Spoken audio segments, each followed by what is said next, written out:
Normally we're here talking about specific people, but today I'm here talking about an entire company, a whole organization that is more evil than you think. This is the story of Nestle that they would rather you not hear. Thank you for subscribing. Let's dive in. There are kids in Ivory Coast right now, some of them 5 years old, harvesting cocoa beans 14 hours a day with machetes. A lot of them were trafficked, taken from their families in Mali, smuggled across the border and put to work on plantations for nothing. They've never been paid, they've never been to school, never even tasted chocolate. They don't even know what the beans they're picking are used for. The beans that end up in your Kit Kat. The company that profits from this has known it's been happening for over 20 years. They signed an agreement to stop it. Then they set a deadline. They missed it. They set another deadline. They missed that one too. They've now missed 4 deadlines, and last year there were more children working in cocoa than when they started fixing the problem. All right, so we're already starting to see where this video is going, and so far it's talking about child labor that's unpaid as well, so that we could have our nice candy bars. That company is Nestle, and the child slavery is just the beginning. Wow. Let's go. Right, so I went down a rabbit hole in Nestle the other day, and I need to talk about it because the more I read, the more I genuinely can't believe what I'm looking at. I thought I knew the basics. Everybody's heard the water thing, right? But the water thing is about 1/3 of the way down the list. There is stuff on here that makes the water thing look like a parking ticket. So, let's start at the top. All right, we're gonna learn all about it. Before we get into the properly grim stuff, you're gonna need to understand how big Nestle actually is, because the scale of the thing is what makes everything else so bloody infuriating. Nestle started in 1866 when a German pharmacist called Henry Nestle invented a formula for baby cereal in Vevey, Switzerland, a baby food company. That's where it all began. A company that would go on to become synonymous with killing babies started as a baby food company. You couldn't write it. Over the next 160 odd years, through what I can only describe as relentless corporate predation, that little Swiss outfit became the largest food and beverage company that the world has ever seen. Yeah, let's remember that Nestle is not just like Nestle chocolate. I kind of associate Nestle with chocolate, but they own so many different products, many of which you're gonna see inside of this video. They pull in over 90 billion Swiss francs a year. That is north of $100 billion US in revenue. Wow. Their market cap is around 250 billion. They've got over 400 factories across 189 countries. 300,000 employees, give or take. But the bit that really stands out is the brands. They own over 2,000 brands. 2,000. And 31 of those are what the industry calls billionaire brands, meaning that each one pulls in over $1 billion a year by itself. You know, Nescafe, you know, Kit Kat, but did you know that Purina, the dog food one, is also Nestle? Häagen-Dazs, Nestle. That San Pellegrino you ordered at dinner to feel a bit continental, Nestle. Perrier, Nestle. Gerber baby food, Nestle. Hot Pockets, DeGormo, Stouffer's, Lean Cuisine, Tombstone Pizza, all Nestle. Oh, and they own 20% of L'Oreal, the world's largest cosmetics company. We'll come back to that one later because it involves actual Nazis, which... I mean, this is basically, companies get large enough and they just start expanding out, buying portions of other companies so they can increase revenue. That's what's going on. Yeah, just park it for now. Trust me, we'll come back to it. The point is, Nestle is an empire. It's in your fridge, it's in your cupboard, your bathroom, your dog's bowl, your baby's bottle. If you wanted to boycott them, and millions have tried, you'd need a spreadsheet and a magnifying glass to work out what to avoid. And that's by design. They've spent decades buying up brands specifically so that you don't associate your shopping trolley with the Nestle name. It makes boycotts nearly impossible and accountability a literal joke. If you're sitting there thinking, haha, I don't buy Nestle stuff, I genuinely encourage you to check your kitchen, read the labels, and I'll be here when you get back. Right? Surprised? Yeah, everyone is. So that's how big the beast is. Now let's talk about what it's actually been doing for the last 50 years. All right, so we've come to the fact that we all have something Nestle branded in our kitchen. Even if it's not the primary branding, it's the branding behind the product. We could go into your kitchen, into your cupboards, you'll notice the same thing. But now let's get into what they're actually doing wrong we could already understand that it's going to have something to do, at least some of the things they're doing wrong, and have to do something to do with child labor. And I want to start with the babies, because once you hear this one, everything else starts to make a horrible kind of sense.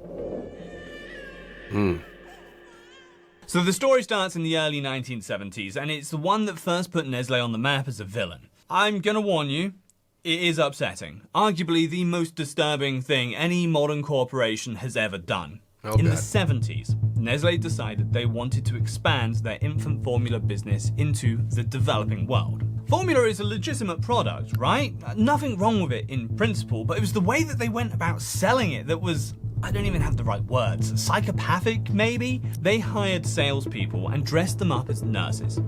Actual nurse uniforms, white dresses, little caps, the lot. They called them milk nurses. These women, who were not nurses, would walk into hospitals and maternity wards across Africa, Asia, and Latin America. They'd find mothers who had just given birth and tell them that Nestle formula was better than breastfeeding. More nutritious. That this was what educated women used. Then they just hand out free samples. All right, so what we're looking at here is false advertising, right? First of all, formula is not better than natural breastfeeding. That has become known as fact. You have people dressing up as nurses, so you initially see them speaking, they're educated, they're in the industry of healthcare. We're gonna trust these people, they're gonna give me free samples, and I'm gonna then think that this is also something that's better for my baby. I'm gonna try my best to do everything that I can to provide this for my child. And really, it was just actors wearing a certain uniform. Just enough to last until the mother's own breast milk dried up. And that is the really nasty bit. If a mother stops breastfeeding, even for a few days, her milk supply drops. Right. Sometimes it stops entirely. And once that happens, she's stuck. She has to buy the formula. And this wasn't some rogue operation, this was company policy. They ran mass media campaigns in countries where they bloody well knew the conditions weren't safe for formula use. They gave gifts and cash to health workers to push their product. They printed the labels in languages the mothers couldn't read, so even if they wanted to follow the mixing instructions, you literally couldn't. Wow. And now this is where it gets lethal. That's a geniusly evil plan. Provide mothers with just enough formula so that they dry up and are no longer able to produce breast milk, and then they have to buy the formula? Like I said, geniusly evil. In most of the developing world in the 70s and 80s, clean water wasn't a given. Formula has to be mixed with water. If you mix it with contaminated water, you're essentially feeding your newborn a cocktail of cholera and dysentery. And that's exactly what happened. Everywhere. All at once. Mothers who couldn't afford enough formula would water it down, stretching one scoop across multiple bottles so that their babies ended up severely malnourished. Mothers who had enough formula but no clean water were unknowingly poisoning their children. And mothers who tried to go back to breastfeeding found that they couldn't because Nestle's free samples had already shut down their milk production. And so babies started dying. A lot of them. This is terrible. A 2018 study by the National Bureau of Economic Research, and I want to stress this is one of the most respected economics research institutions in the world, estimated that Nestle's formula marketing contributed to roughly 66,000 infant deaths in 1981 alone. In 1 year, among households without any clean water, infant mortality shot up by over 19 deaths per 1,000 births after Nestle moved into the market. And over the full period they studied, 1960 to 2015, they estimated approximately 10.9 million excess infant deaths connected to the marketing of breast milk substitutes. And this is from a company that's making a product that's supposed to be for better care of your children. But we got 66,000 deaths in that 1 year from this cause, or at least that are connected to the cause or to the product, is actually insane. 10.9 million. That is more than the population of Portugal. More people than live in the whole of Sweden. Dead babies. Because a Swiss food company decided these communities represented an untapped market. And here's the really rough bit. Business. In households that did have access to clean water, Nestle's market entry had virtually no effect on infant mortality. The formula was fine. The problem was that they deliberately marketed it to people that they knew couldn't use it safely, because poor people in developing countries were a growth opportunity. Yeah, so what's happening right here is they're not actually beating down on the product. The product was not bad. The conditions were bad to utilize the product. The marketing strategy was something that led to extreme amount of deaths. And when you think about it, if you realize, uh-oh, my milk has dried up and a woman can no longer produce milk for her child, and she has no money to buy more formula, she's going to begin watering it down. And the babies are going to become malnourished. And they're going to realize that they probably should have just breastfed from day one, because now their baby is very ill or malnourished because of the conditions that they just can't buy more of the formula. Or they're utilizing essentially poisoned water. In 1974, a British charity called War on Want published a report by a journalist named Mike Muller. The title was The Baby Killer, and it laid out exactly what Nestle was doing. When a German group translated it, they called it something even more direct: Nestle kills babies. Nestle's response? They sued them. Dragged the translators into a Swiss court for defamation. After a 2-year trial, the court technically found in Nestle's favor on narrow legal grounds, but the judge publicly told them they must modify their publicity methods fundamentally. He basically said, yeah, alright, they're getting babies killed, but you can't call them baby killers. Cheers for that, mate. Nice one. Today we'll focus on one small element of the problems. We'll focus on the use of a product intended to nourish life, to enable infants to thrive and grow, to see how it can have the unintended effects of fostering malnutrition and spreading disease. We'll focus on the advertising, marketing, and promotion and the use of infant formula in developing nations. I mean, Nestle can always lean back on, this is a good product. This is a product that's supposed to ensure health of infants, which is true, if they weren't utilizing the marketing in a way that's actually trapping people. In 1977, activists launched a formal boycott. It became the biggest non-union consumer boycott in history, spreading across the US, Australia, Canada, New Zealand, and Europe. In 1978, US Senator Edward Kennedy hauled Nestle in front of the Senate for hearings. Under questioning, Nestle's spokesperson denied any responsibility, arguing they couldn't control the water supply in developing countries. Which I guess is a bit like sending someone a car with no brakes and then blaming the road when they crash. The global outrage eventually led to the World Health Organization creating the International Code of Marketing for Breast Milk Substitutes in 1981. It passed the World Health Assembly by a vote of 118 to 1. Who the hell voted against that? One country voted against it. Go on, have a guess. The United States, Stop it. of course. Nestle agreed to follow the code. The boycott was suspended in 1984. Sorted, yeah? No, obviously not. The boycott kicked off again in '88 after investigators found Nestle was flooding developing world hospitals with free formula, directly violating the code that they had just agreed to. If I think about it, from when I had my children, when my kids were born, there were formulas available, samples in the hospital. I suddenly found formula samples being mailed to me when we did the baby registry and all of that. I remember we had boxes of free formula, and I'm not saying that it was from Nestle. Maybe it was, but this seems to be a strategy utilized. Like, looking back now, I think, oh, we have all this formula. If we need any formula for the baby, this is great. But was it really a tactic to have us utilize formula from the start, to have my wife dry up and not be able to provide for the child from her own breast milk, and then us actually be tied into and forced to buy the formula?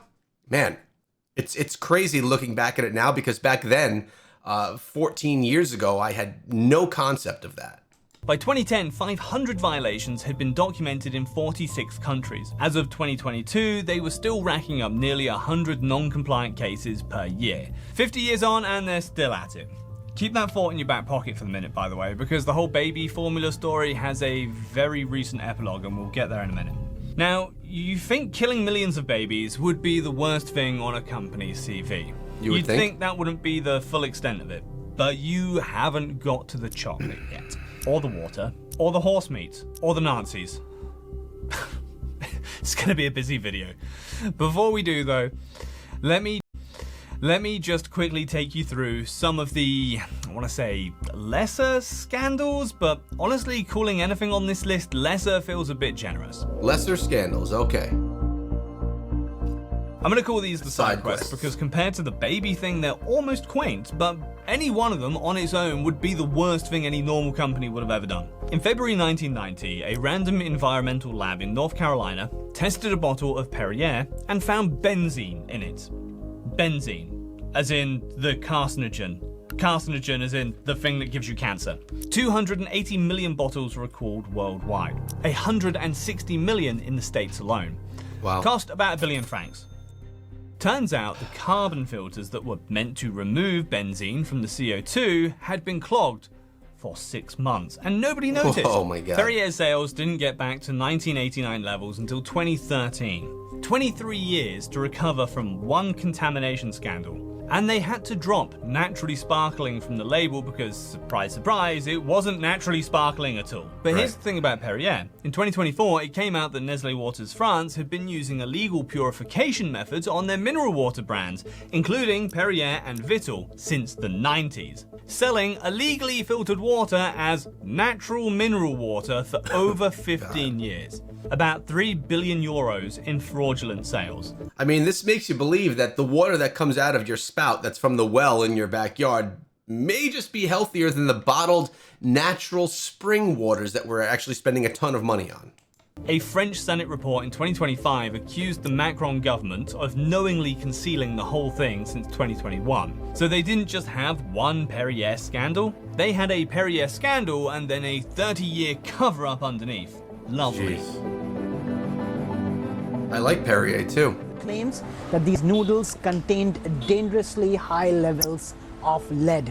In May 2015, Indian food safety authorities discovered that Nestlé's Maggi 2-minute noodles, one of the most popular products in the entire country, contained lead at nearly 7 times the legal limit. 17.2 parts per million against a max of 2.5. Nationwide ban, sales collapsed 90% within a month.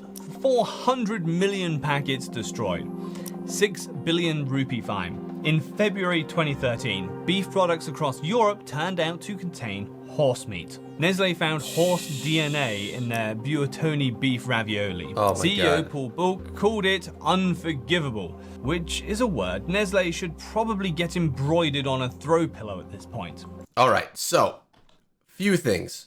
One, horse meat being sold as beef, there's no explanation, there's no okay for that in any sense. Second, and more importantly, we're seeing all of this contaminated processed products. This sends me more down the path of saying and stating that we should be eating more natural foods, things that come from the earth. I'm talking about fruits, vegetables, and meat products, not things that have been man-made and recreated into something new. If it comes from the earth, we could eat it, and we're going to be in better shape than if we're eating all of these man-made products. That is saying that if they don't use different pesticides, steroids, and things like that to create those products that are coming from the earth, but at least you're in better shape than eating those lead noodles. Keep an eye on that word, by the way. It's going to come up a lot. Speaker Buitoni, in 2022, one of the factories in France was found to be the source of an E. coli outbreak. 2 people died. 55 confirmed cases. When investigators went to check the factory, they found ingredients spilt on floors, residue on conveyor belts, and hygiene violations that would get a food truck shut down. A food truck. Ugh. Nestlé makes 100 billion a year and they can't keep a clean floor. In 2007, Canadian authorities raided Nestlé's offices over allegations that chocolate companies had been coordinating price increases. Nestlé settled for $9 million without admitting guilt. In 2013, German authorities fined 11 chocolate companies, including Nestlé, over €6 million for the same thing. So they're also fixing prices on chocolate. Because, of course they are. Right, anyway, that was just the warm-up. Back to the grim stuff. That was just the warm-up. Now, if the baby formula bad stuff. story is Nestlé's original sin, then what they're doing in West Africa is the ongoing one, because this is happening right now, today, while you watch this. About 70% of the world's cocoa comes from 2 countries, Ivory Coast and Ghana. In those cocoa-producing regions, roughly 1.5 million children are working in cocoa production. And no, we're not talking about helping out on the family farm after school, no. These kids, some of them as young as 5, are doing 14-hour days, swinging machetes, applying pesticides, probably without protection, carrying 50-kilogram loads. Many of them were trafficked, taken from the poorest communities in Mali and Burkina Faso, promised a better life by recruiters, smuggled across borders, and put to work on cocoa plantations for no pay. They sleep in locked rooms. They work from dawn till dusk. Some of them have never tasted chocolate. I mean, we're talking about straight up slavery. These children were stolen, they were taken somewhere else, proven or lied to that life was going to be great. They're working hours that they should never be working. I mean, they're children, they shouldn't be working in the first place. They're not getting paid. They're not even probably being cared for properly, locked in certain rooms and probably being fed like animals. They don't even know what the beans that they're harvesting are used for. And the farmers themselves? They earn about 78 cents a day. Wow. I mean, that's well below even the extreme poverty line. The whole system runs on exploitation, from the bottom right up to the boardroom in Vevey. And the chocolate it produces ends up in your Kit Kat, your Quality Streets, your Nesquik. Nestle will tell you they're working on it. They've been working on it now for over 2 decades. Known as the Harkin-Engel Protocol, a public-private partnership to tackle the problem of child labor on nearly 1.5 million small cocoa farms in 4 African countries, beginning with Ghana and the Ivory Coast. Wow. In 2001, under pressure from investigations and lawmakers, Nestle and other big chocolate companies, Mars, Hershey's, Cadbury, signed something called the Harkin-Engel Protocol. Voluntary agreement pledged to eliminate the worst forms of child labor from the supply chains. The deadline, 2005. Well, 2005 came and went. Nothing.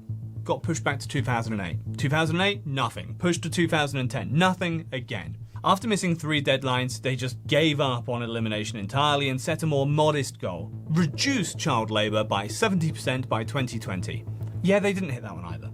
In fact, when Nestle launched their big cocoa plan in 2009, they promised a comprehensive crackdown on child labor.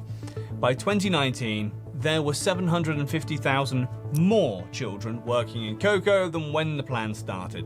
So they're putting this plan together to fix the problem, yet at the same time, they're missing deadlines and the problem's getting even worse. Now, a question I do have is, we have all of these children that are working on these farms, harvesting these beans. They're not getting paid. They're being locked in rooms. They're treated as, it's slavery, let's be honest. If they reduce this, if they remove this from the system, my question is, what happens to those children? Do they, A, just get let go and then they're absolutely free and they have no type of support and things get absolutely crazy? Or B, do they maintain their positions in their jobs but start getting paid for it instead of doing it for slave labor? More, not fewer. Their intervention somehow made it worse.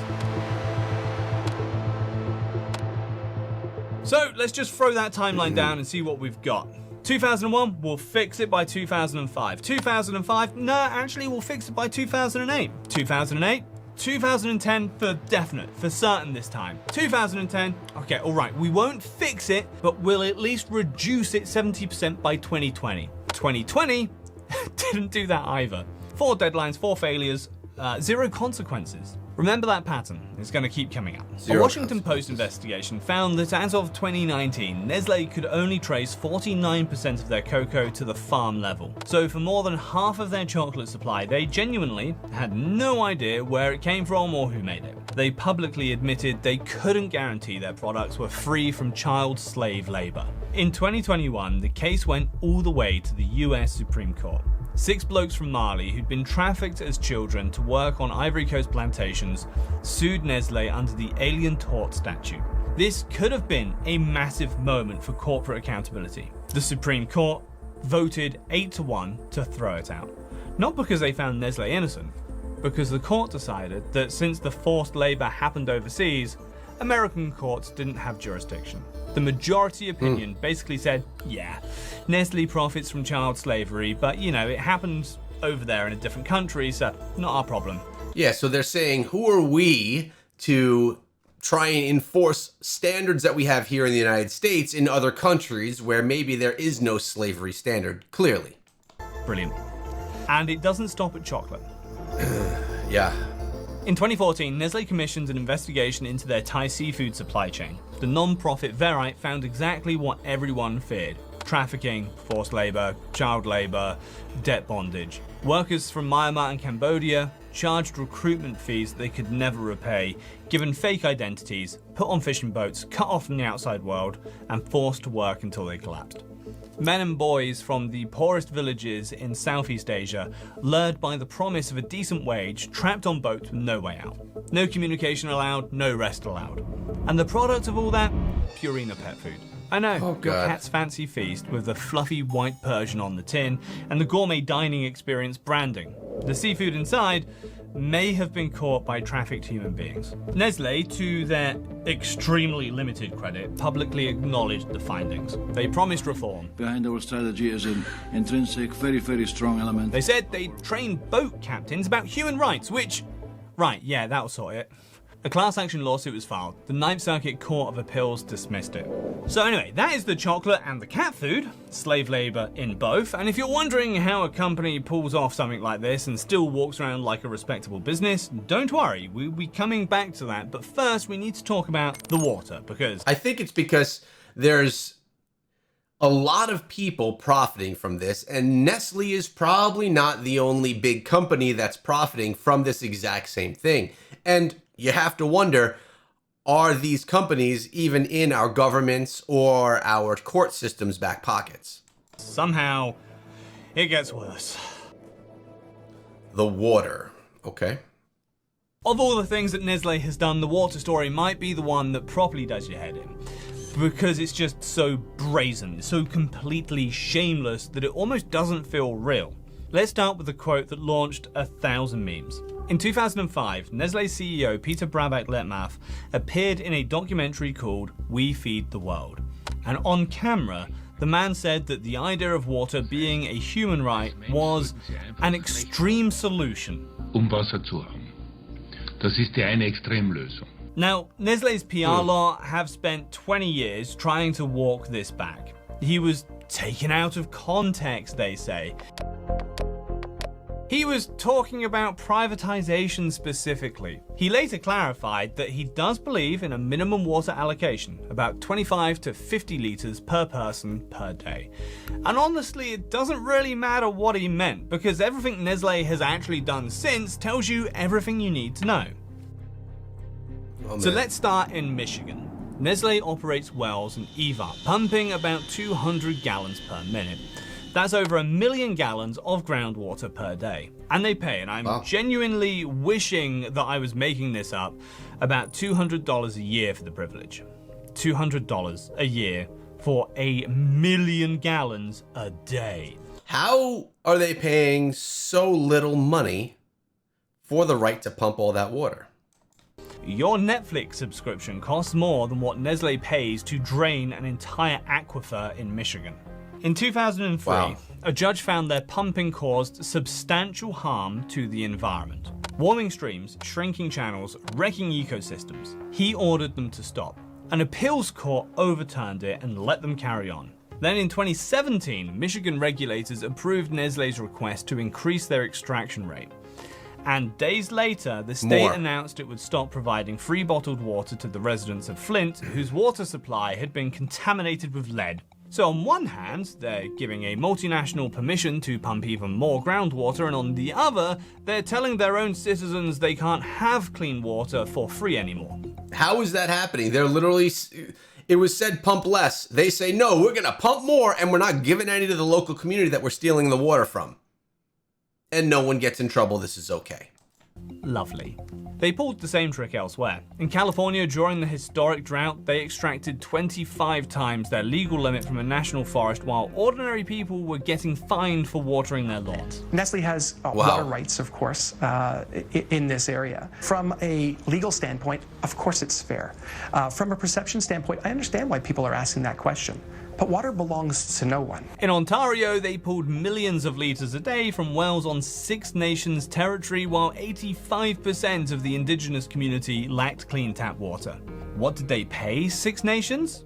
Nothing. The Haudenosaunee Confederacy Council says they never gave consent. But the one that really gets you, that is nothing compared to Pakistan. Nestle's Pure Life brand extracted over 4.5 billion litres from 9 wells, paid virtually nothing. A forensic audit ordered by Pakistan's Supreme Court found that 43% of its nearly 2 billion litres was wasted. The aquifer that they were draining is the second most overstressed groundwater source in the world. Local villagers that had relied on these wells for generations watched them go dry.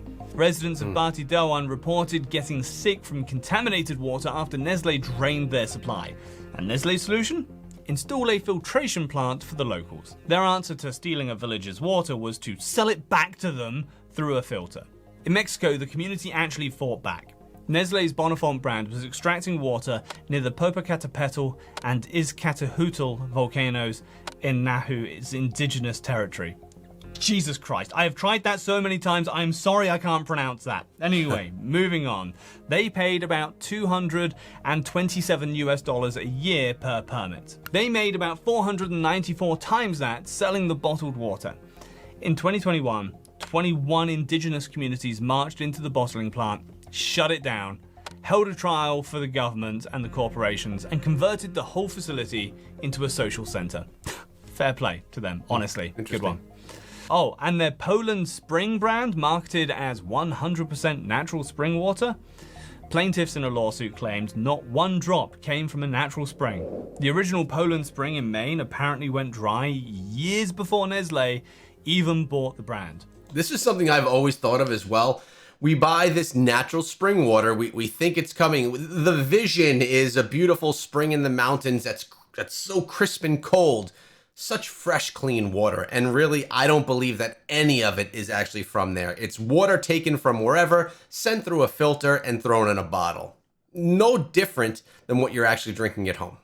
They allegedly built man-made springs near former waste dumps to look compliant.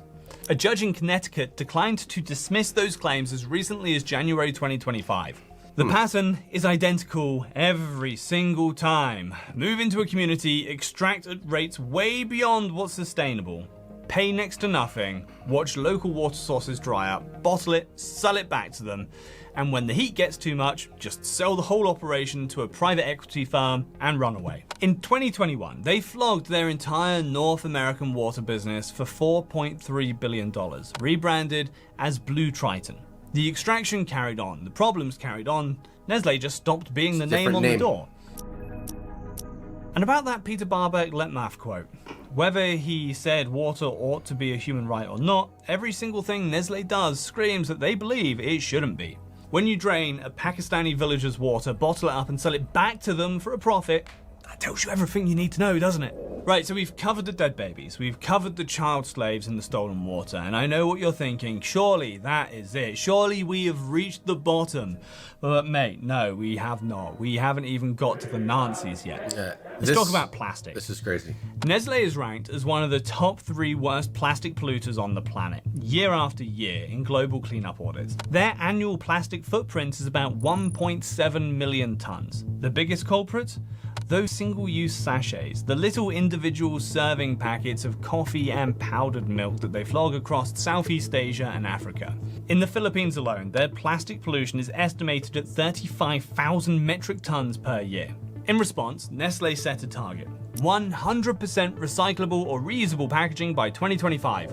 Sounds great, right? Did they get there? Except in 2024, they quietly changed the wording from recyclable to designed for recycling. Those are not the same thing. Designed for recycling means it could theoretically be recycled if the infrastructure existed, which in most developing countries it most certainly does not, where they're selling these sachets. It absolutely doesn't. It's the corporate equivalent of designing a paper aeroplane for space travel. Wow. Okay, so there really is no recycling. Okay, now for L'Oreal. I said we'd come back to them, remember? Nestle owns 20% of L'Oreal. Let me tell you about the founder of that company, Eugene Schuler, L'Oreal's founder was an actual active Nazi sympathizer and anti-Semitic fascist. He was a member of La Cagoule, a violent far-right terrorist group that assassinated government officials and firebombed 6 synagogues. He didn't just attend meetings, he bankrolled them and let the group use L'Oreal headquarters as a meeting place. Wow. During the war, he formed a group that collaborated with the Vichy government. His successor, André Betancourt, who married Schuller's daughter, wrote 60 articles for a Nazi propaganda publication. Nestle acquired their 20% stake in 1974 at the direct request of Betancourt's family. They've held it ever since, over 50 years as one of the largest shareholders of a company founded by a man who funded fascist terrorists. Make of that what you will. In March 2010, Greenpeace discovered Nestle was sourcing palm oil from Sinar Mas, Indonesia's biggest palm oil producer, who were actively destroying orangutan habitats and razing rainforests. Greenpeace made a parody of the Have a Break, Have a Kit Kat advert, where an office worker unwraps a Kit Kat and bites into an orangutan's finger. Ugh. Nestle tried to get it taken down from YouTube, which obviously triggered the Streisand effect. 40,000 views in 20 hours. Eventually it hit 1.5 million. 200,000 protest emails. They were forced to drop the supplier. But as of the latest audits, they still can't document the source of nearly a third of their palm oil. So that's going well. I mean, it sounds like Nestle's just getting themselves involved in any infrastructure that they can, any company, brand, or line to further their profits, which seems to be right on par with these large corporations that are trying to make more and more money. In China, Nestle employees were caught bribing hospital staff to steal mothers' medical reports and push infant formula over breastfeeding. There you go. 6 employees got prison sentences up to 6 years. Same playbook as the 70s baby formula scandal, just on a different continent and 40 years later. Which brings us to the bit I told you to keep in your back pocket. In 2008, an industrial chemical called melamine was found in milk powder across China. 6 infants died. Hundreds of thousands suffered kidney damage. Nestle was caught up in it. And then, January 2026, full circle, the global recall of infant formula across 60+ countries. Over 800 products from more than 10 factories pulled after babies fell ill from cerealide contamination. The dodgy ingredient was traced to a supplier in Wuhan. Cases in Brazil, the UK, and France, at least 1 death under investigation. A company that started as a baby food brand in 1866 was getting babies killed in the 70s, got caught bribing hospitals to push formula in 2011, and is now recalling contaminated formula in 2026. 160 years, and the one thing they've been consistently brilliant at is finding new ways to hurt infants. So the obvious question is, how on earth are they still here? Like I mentioned, someone's got to be making money along the way to allow things like this to continue to happen. This is typically how we see potential or crime rings that are going on, and we wonder, why are they not being taken down? All the facts are there. Well, it's because the people that could take them down are either involved or getting paid off so that they don't take them down. Because let's be honest, any normal company would have been finished by now. One of these scandals would have been enough. Nestle's been collecting them like loyalty points, and the honest answer is that they've turned avoiding consequences into something of an art form. Take the child labor deadlines. Every time one rolled around, they just negotiated a new one. 25 becomes 08, 08 becomes 10, and 10 becomes, well, actually, let's just aim to reduce it instead. Every fresh promise brought them another few years to do nothing. It's the corporate version of telling your landlord the check's in the post, honest gov. Except the check is children's freedom and it's never, ever in the post. Then there is just the sheer size of them. 2,000 brands, 400 factories, operations in nearly every country on Earth. They've woven into supply chains and economies on every continent. You can't meaningfully punish them without causing collateral damage to communities and workers worldwide. And they know it. They've built themselves into something too big to fail, too sprawling to boycott, and too embedded to remove. And that's not an accident. When a specific operation gets too much attention, they don't fix it, they just flog it off. The entire North American water business, all those dodgy wells and depleted aquifers sold to a private equity firm for $4.3 billion. The extraction carries on, the damage carries on, but now, well, it's someone else's name on the paperwork. Problem solved. Well, for Nestle at least. Yeah, but the crimes are still happening. Nestle's been using the legal system since the 70s, and not to prove they're innocent, to prove that holding them accountable costs more than anyone can afford. The trafficked children from Mali couldn't get justice because the Supreme Court decided the slavery happened a little bit too far away. The community whose water was stolen couldn't stop the pumping because the fines were just loose change. In California, the maximum penalty for extracting 25 times your legal water allotment was $1,000 a day. Nestle makes roughly $285 million a day. That fine is 0.00035% of their daily income. It's like fining you 1/10 of a penny for robbing a bank. So they could essentially just deplete all water sources anywhere that they want because the profit that they're making is so much larger than the fine. They just absorb the fine every day. It's not worth not, right? From a company standpoint, we may as well drain all the water out of here that we can because the fine is so insignificant, it's not going to impact us in any way at all. Then there's the greenwashing, the sustainability reports, the pledges about recyclable packaging that quietly get downgraded from recyclable to designed for recycling when nobody's looking. Fancy initiative names like the Cocoa Plan and the Water Stewardship Program that generate a lovely paper trail of good intentions and absolutely nothing else. And when all else fails, they say sorry. CEOs issue a statement, deep concern, investigation announced. Auditors find problems. Nestle pledges to do better. News cycle moves on. Nothing changes. The 2026 formula recall is the latest lap of this exact circuit. Cereulide contamination sickens babies across 3 continents. CEO apologizes. Consumer groups call it inadequate.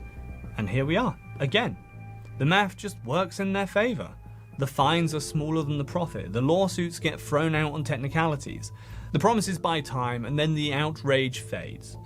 And $100 billion in annual revenue keeps rolling in because at the end of the day, most people don't know which brands are Nestle brands. The system's doing exactly what it was built to do, and Nestle knows it better than anyone.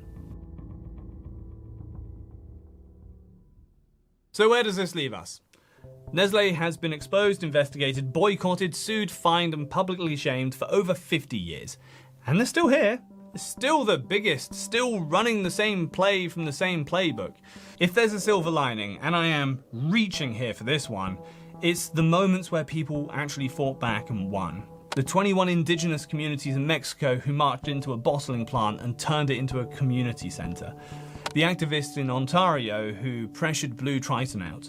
Hood River County in Oregon, where 69% of voters backed a ballot measure banning large-scale water bottling. Ontario raising extraction fees and slapping a moratorium on new permits. France opening criminal investigations into the mineral water fraud. Slowly, painfully, the walls are closing in a bit. I'm not going to stand here and pretend that switching your instant coffee is going to bring down a $100 billion empire, but knowing which brands are Nestle brands matters. Supporting laws that hold corporations accountable for their supply chains matters. And telling their story over and over to anyone who will listen, that matters too. And that's exactly what we're trying to do right here, to bring up these stories, have conversations around these stories so that we are not just dumb consumers, not understanding what's going on in the industry. We're more educated and we can make some decisions based off of that education. My question is, knowing what we just learned here today regarding Nestle, are you going to go through your cupboards and see what products you're utilizing that are Nestle and try and remove them from your normal purchase? We also then have to wonder what other companies are doing very similar things. There's always controversy, there's always corruption, and we cover it in many different forms on this channel.